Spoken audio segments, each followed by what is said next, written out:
In this lesson, we are going to talk about the WinCC Unified Configuration Program as well as the Semantic Runtime Manager program for WinCC Unified.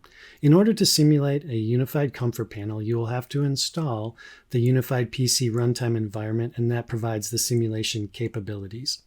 As a result of installing the Unified PC Runtime environment, you will get two icons on your desktop, one for the Unified Configuration and one for the Unified Runtime Manager. So I'm going to select the WinCC Unified Configuration program first, and we will open that up. When the dialog box opens up for the WinCC Unified Configuration program, the first step is to configure the website settings.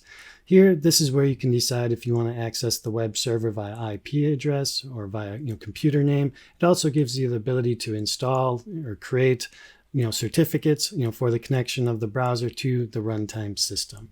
I'm going to keep my existing configuration, so I will select Next. The next step is going to be user management. There are two choices here. The first choice is to have the user management maintained inside the TIA Portal project. So when you download your TIA Portal project to the Runtime Manager, you will receive the user management from the Portal project. The other option is to do a central user management type system. We are going to do the local management of the users, so it's going to come from the TIA Portal project. So I'm going to select Next to keep my existing configuration. The next option is the archive settings. This is where the archive database is going to be stored for trending and alarm logging. So I will select Next. The next option is for reporting. This is going to be the location for the reports, whether that is going to be enabled or not. So I will select Next. The next option here is for the secure download. I have this deactivated right now, so when I download into the Runtime Manager, I don't have to enter in a password, to download the project, to start simulating. So I will select Next.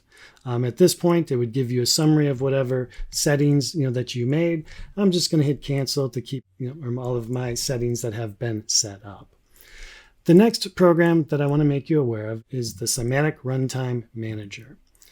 All right, so I will open up the Semantic Runtime Manager. So this is something that you're going to want to be aware of when it comes to the simulation as well as the the runtime system. So when you start simulation, an instance of your project will be loaded into the Runtime Manager. Within the Semantic Runtime Manager, there's a few things that you can do. One is you can select a particular project and then you can start running it. You can also stop it. You can also delete projects from here, but you can see that you've got the ability to have multiple projects loaded here.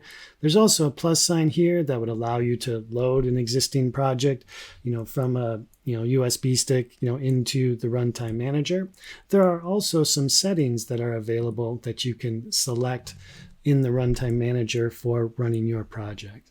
So if you were to do the secure communication, you'd have to enter in the password here when you're going to do a secure download into the system, so it has to be here as well. You also have some settings for auto scaling to have your screens adapt to, or the browser adapt to the target device that you are working on.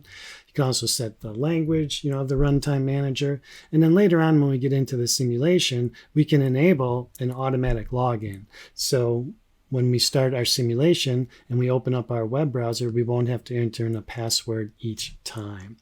There's also a tab over here for the script debugger that may come into play, later on when you want to, do more advanced scripting. But this allows you to enable the script debugger. And so when you have, say, the Chrome browser open, Chrome has a debugger that would allow us to debug, JavaScript as an example.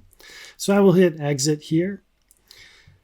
So in this lesson, I just gave you a brief overview of the Semantic WinCC configuration program and the Semantic WinCC Runtime Manager.